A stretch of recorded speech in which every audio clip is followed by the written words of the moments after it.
Hello बच्चों, let's see this question. Consider the limit x tends to 0 1 by x cube into 1 by under root of 1 plus x minus 1 plus ax upon 1 plus bx exists finite and has the value equal to small l, where small a and small b are real constants. Then modulus of b by l is equal to option A 38, option B 16, option C 72 and option D 24. तो बच्चों इस question में हमें given limit के बारे में बोला गया है कि ये हमारी एग्जिस्ट भी करती है और इसकी एक फाइनाइट वैल्यू स्मॉल एल के इक्वल आती है.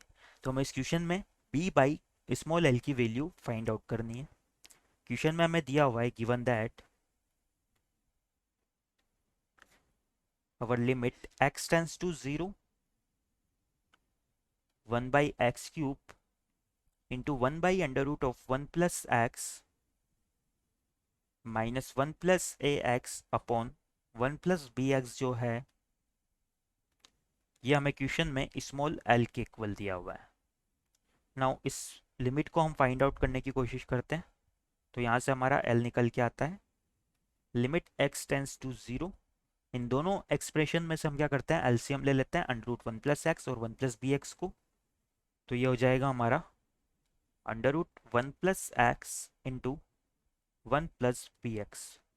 यहाँ से निकल के आएगा 1 प्लस बी एक्स और माइनस में हमारा हो जाएगा 1 प्लस ए एक्स तो एज इट इज आ जाएगा. इंटू में हमारा आ जाएगा under root of 1 plus x जिसे हम लिख देते हैं 1 प्लस एक्स की पावर 1/2. नाउ इस लिमिट को फाइंड आउट करने के लिए हम क्या करते हैं बच्चों, सबसे पहले तो हमारा x टेंस टू 0 है. यहाँ पर हमारा जो 1 बाई एक्स क्यूब है ये बाकी रह गया. तो ये से 1 बाई एक्स क्यूब यहाँ पर लिख देते हैं. जो हमारा डिनोमिनेटर है यहाँ पर x टेंस टू 0 पुट कर सकते हैं इन दोनों एक्सप्रेशन में. हमारा कोई भी इनडिटर्मिनेट फॉर्म नहीं बनेगा. तो x टेंस टू 0 पुट करेंगे तो ये होगा अंडर रूट 1 इंटू 1 यानी कि 1 के इक्वल और 1 इंटू एक्स क्यूब यानी कि डिनोमिनेटर हम तो हमारा हो जाएगा एक्स क्यूब के इक्वल. न्यूमरेटर की बात करें तो 1 प्लस बी एक्स तो एज इट इज लिख देंगे. माइनस में 1 प्लस ए एक्स को भी एज इट इज लिख देंगे. अब बच्चों यहाँ पर जो हमारा 1 प्लस एक्स की पावर 1/2 है इसका क्या करते हैं हम एक्सपेंशन कर देते हैं. जब इसका एक्सपेंशन करेंगे तो जो हमारे x की पावर है डिनोमिनेटर में ये मैक्सिमम पावर 3 के इक्वल है. तो हम इस एक्सपेंशन को भी क्या करेंगे 3 पावर तक ही करेंगे. जब एक्सपेंशन को 3 पावर तक एक्सपेंड करेंगे तो ये हो जाएगा 1 plus x/2 minus x square by 8 और प्लस में हो जाएगा x³/16. नाउ इस 1 प्लस ए एक्स को इस एक्सप्रेशन से मल्टीप्लाई करते हुए हम सिंप्लीफाई कर लेते हैं तो हमारा एल इक्वल आ जाता है. न्यूमरेटर में होगा 1 प्लस बी एक्स माइनस सबसे पहले 1 को मल्टीप्लाई करेंगे तो ये हो जाएगा 1 plus x/2 minus x²/8 plus x³/16. फिर ax से जब मल्टीप्लाई करेंगे तो ये हो जाएगा ax plus ax²/2 minus ax³/8 plus ax⁴/16. Denominator में हमारा x³ एज इट इज आ जाएगा. यहाँ पर हम देखें बच्चों तो जो x की मैक्सिमम पावर है डिनोमिनेटर में वो 3 है.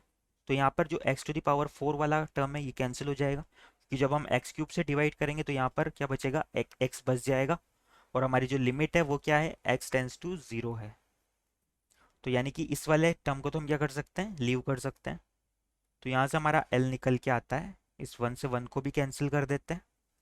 नाउ अगर x वाले टर्म को एक साथ लिखें तो ये क्या हो जाएगा, ये हो जाएगा b minus a minus 1/2 into x plus x²/8 into 1 minus 4a.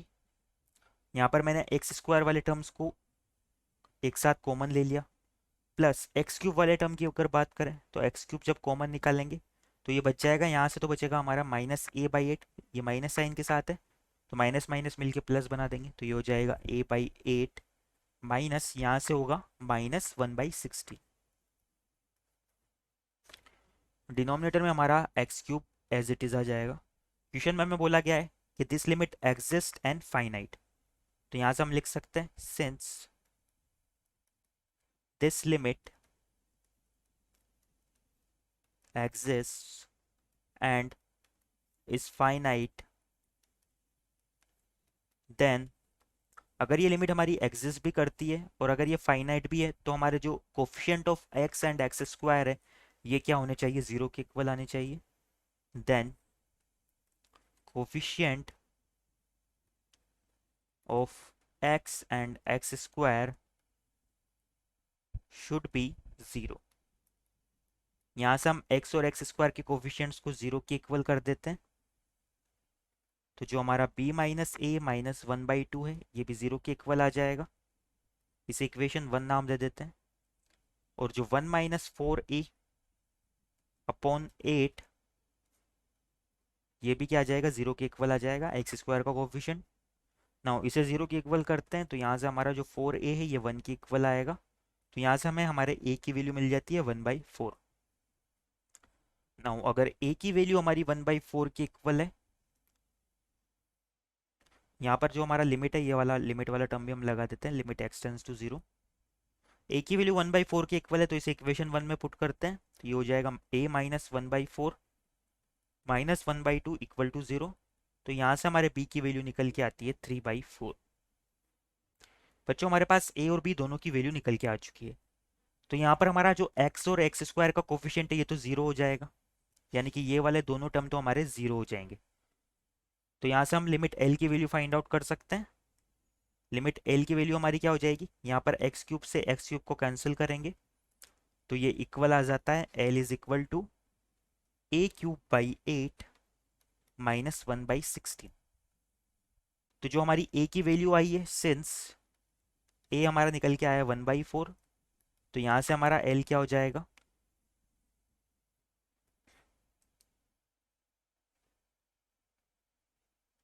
यहाँ पर ये हमारा a/8 आ रहा है.